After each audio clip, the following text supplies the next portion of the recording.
Hello my dear, how are you? कैसे हैं आप सब? आई होप आप सब बहुत अच्छे होंगे और अपनी लाइफ को बहुत अच्छे से एंजॉय कर रहे होंगे। स्वागत है आप सबका आपके अपने ही चैनल माइंड मैटर्स 2025 पर।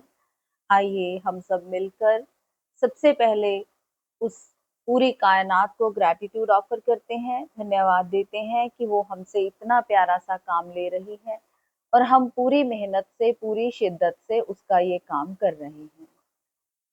तो माय डियर, आज हम कमेंट लेंगे अनु जी का। अनु जी लिखते हैं कि हमें कैसे पता चले कि हम कौन से डायमेंशन में हैं। तो माय डियर, हमने पीछे पीछे आपको कुछ वीडियोस दी हैं 3D 4D और 5D के ऊपर। तो आप लोग पूछते हैं कि हम कैसे पता लगाएं कि हम कौन सी डायमेंशन में हैं। तो देखें, जब हम इस धरा पर आते हैं तो हम 3D में होते हैं, 3 डायमेंशन में होते हैं। 3 डायमेंशन में आप हैं, आपको कैसे पता चलेगा? जैसे अगर आप हमेशा डर में रहते हैं, फ्यूचर की चिंता करते रहते हैं, क्रोध में रहते हैं, स्ट्रेस में रहते हैं और आपको लगता है कि ये शरीर और ये मन यही सब कुछ है, आप सिर्फ और सिर्फ शरीर और मन के तल पर रहते हैं कि जिंदगी में कुछ बनना है, कुछ बड़ा बनना है, पैसा कमाना है, इज्जत होनी चाहिए, मान सम्मान होना चाहिए। अगर आपको सिर्फ और सिर्फ इन्हीं बातों की फिक्र लगी रहती है काफी टाइम तक, तो आप 3D में हैं, क्योंकि इससे आगे का आप देख ही नहीं पा रहे हैं। अभी आप सिर्फ और सिर्फ बाहर से आपको जो दिख रहा है, आप उसी को सच समझ रहे हैं। बाहर से हमें क्या दिखता है? हमें ये फिजिकल दुनिया दिखती है, भौतिक दुनिया दिखती है, फिजिकल स्टेज दिखती है, शरीर दिखता है और मन को हम महसूस कर पाते हैं क्योंकि मन हमें चलाता है, विचार चलते रहते हैं। तो इन्हीं में अगर पूरा जीवन जा रहा है, पूरी भागा दौड़ इसी में लगी पड़ी है कि सुबह उठना है, जाना है, पैसा कमाना है, घर लेके आना है और फिर फ्यूचर की चिंता लगी रहती है, तो अभी हम 3D में हैं। अब आता है नेक्स्ट डायमेंशन 4D। 4D में क्या होता है कि एकदम से आपको धक्का लगना शुरू हो जाता है। थोड़ा सा आप इस शरीर से ऊपर उठते हैं, आपके भीतर एक क्वेश्चन उठता है कि मैं कौन हूँ, मैं क्या कर रहा हूँ? सुबह से लेके शाम तक मैं बस अपनी रोटी रोजी कमाने में लगा हूँ, पैसा इकट्ठा करने में लगा हूँ, धन इकट्ठा करने में लगा हूँ, प्रतिष्ठा चाहता हूँ, पोस्ट चाहता हूँ, क्रोध में रहता हूँ, कंट्रोलिंग पावर मुझ में है, मैं कंट्रोल ही करता रहता हूँ सबको। क्योंकि जब हमें भय लगेगा, जब हमें डर लगेगा, तो हम सबको कंट्रोल करना चाहेंगे कि हर कोई मेरे ही हिसाब से चले। ये 3D की अवस्था है।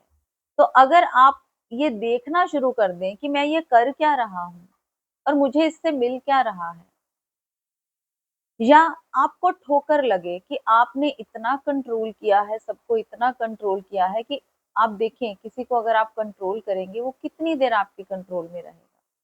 एक ना एक दिन तो उसको समझ आएगी, वो बेड़ियां तोड़ेगा।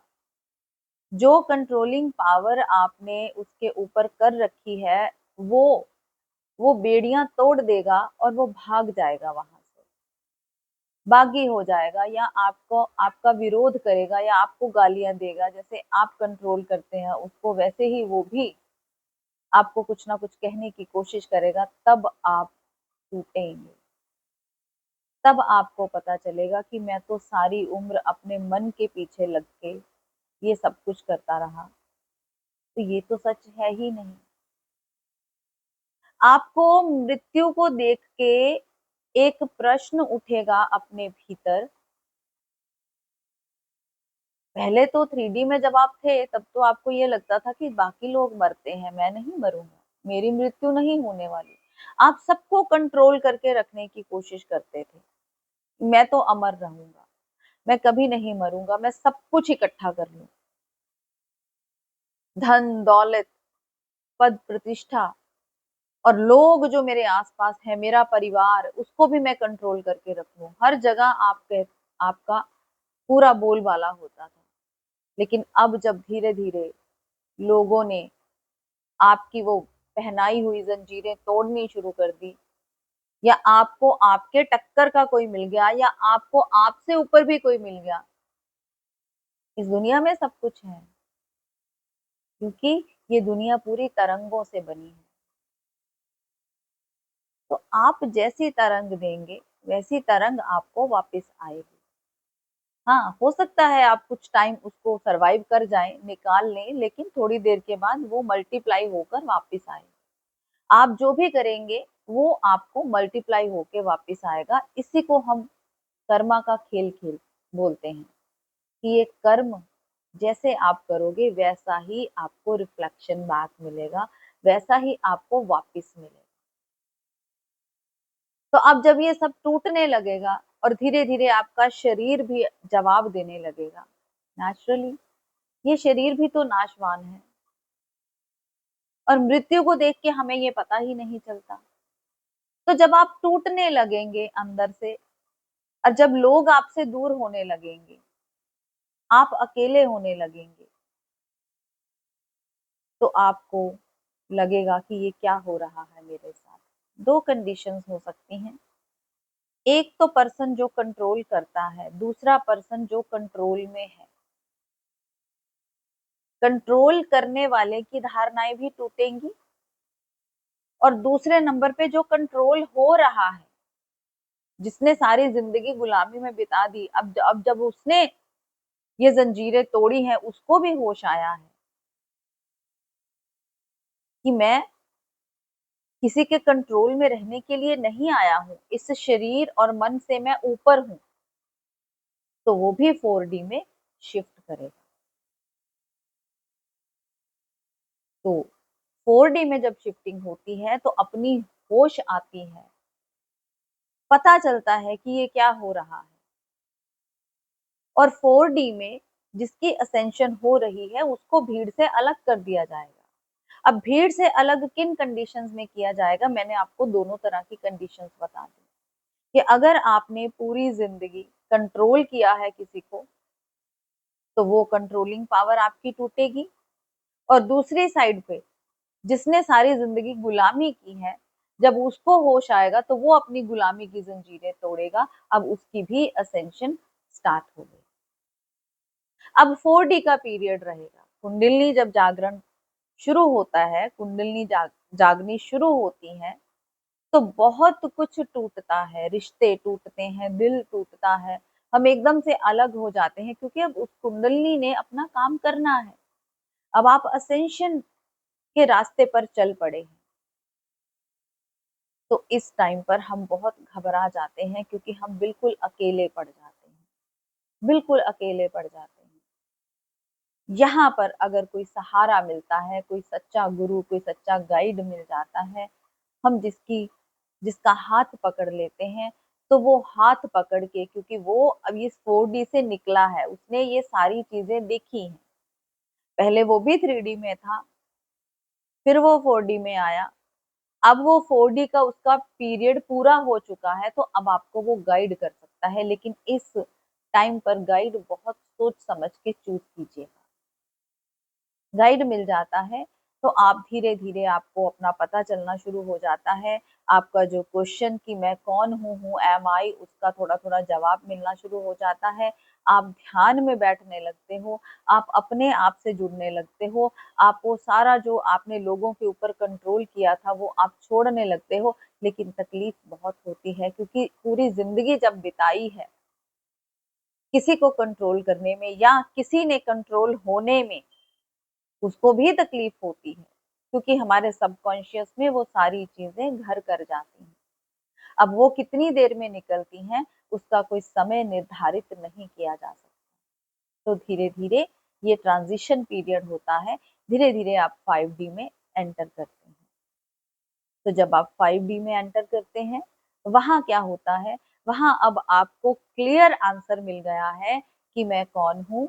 मैं ना ये शरीर हूँ, ना मैं ये मन हूँ, मैं तो प्योर कॉन्शियसनेस हूँ, जो ना कभी जन्मा है ना कभी मरा है। मैं तो एक देखने वाला हूँ, ऑब्जर्वर हूँ। पूरी तरह से आपको पता चल जाता है और आप जो स्थिर है चेतना, उसमें ठहर जाते हैं। अब आप बिल्कुल भी परेशान नहीं होते, आप स्ट्रेस नहीं लेते। अब आपको सच्चाई का पता चल गया। अब आप ठहर गए, अब आप रहेंगे, ये जीवन जिएंगे, लेकिन एक ऑब्जर्वर बन के, दुख और सुख से ऊपर उठकर एक आनंद भाव में आप ये जीवन जिएंगे, एक विजिटर की तरह आप ये जीवन जिएंगे। तो अब जब 3D, 4D और 5D, आप 3D से आपने यात्रा शुरू की, आप 5D तक पहुंच गए, तो क्या आप हमेशा 5D में ही रहेंगे? नहीं, आपकी स्टेज चेंज होती जाएगी। कभी आप 3D में आएंगे, क्योंकि जब आप संसार में रहेंगे तो आप 3D में हैं। कभी आप 4D में आ जाएंगे और कभी आप 5D में आ जाएंगे। कैसे? क्योंकि जब आप संसार में रहेंगे तो फिर से वही सारी चीजें जो है, आपके आसपास बहुत सारे लोग हैं, वही सब कुछ करना शुरू कर देंगे। फिर आप अपने आप को 4D में लेके जाएंगे कि ये तो मैं नहीं हूँ जो भी हो रहा है, अब इस सिचुएशन को टैकल कैसे करना है। अगर तो प्यार से टैकल होती है तो आप बहुत प्रेम से टैकल करेंगे, लेकिन अगर आपको लगता है कि नहीं, प्रेम से टैकल नहीं हो पा रही, अगर मैं जितना ज्यादा सॉफ्ट होता हूँ, प्रेम दिखाता हूँ, उतना सिचुएशंस और बिगड़ती जा रही हैं, क्योंकि असेंशन मेरी हुई है, सामने वाले की नहीं हुई। तो फिर आप वही 3D में जाकर उसकी लैंग्वेज में ही जवाब देकर आप फिर से वापस अपनी सिचुएशन पर आ जाते हैं और फिर आप 5D में आकर स्थिर हो जाते हैं, क्योंकि आप 5D तक पहुंच चुके हैं। तो अपने आप को खुद ही जज करना है, किसी दूसरे को जज नहीं करना है, आपको खुद को ही जज करना है कि मैं कहाँ हूं। इस तरह से आप 3D, 4D और 5D का चेक कर सकते हैं कि आप किस डायमेंशन में हैं। अगर आप 3D में हैं, तो जब भी कोई कुछ कहेगा आप उसी टाइम रिएक्ट कर देंगे। जब आप 4D में हैं, तो आप थोड़ा देखेंगे रुक कर कि अब उसको किस तरह से जवाब देना है। जब आप 5D में हैं, आप शांत हो जाएंगे अंदर से। आपको पता है कि ये सब खेल चल रहा है, थोड़ी देर का है, उसके बाद ये समाप्त हो जाएगा। तो इस तरह से आप अपनी स्टेज का पता लगा सकते हैं।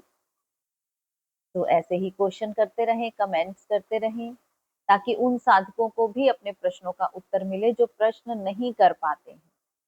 आपका अपना चैनल है, लाइक करें, सब्सक्राइब करें, कमेंट करें, शेयर करें, प्यार दें इस चैनल को और चैनल की ग्रोथ में अपना भी कुछ कंट्रीब्यूशन डालें। Thank you very much. मिलते हैं अपनी अगली वीडियो में, तब तक के लिए बाय बाय।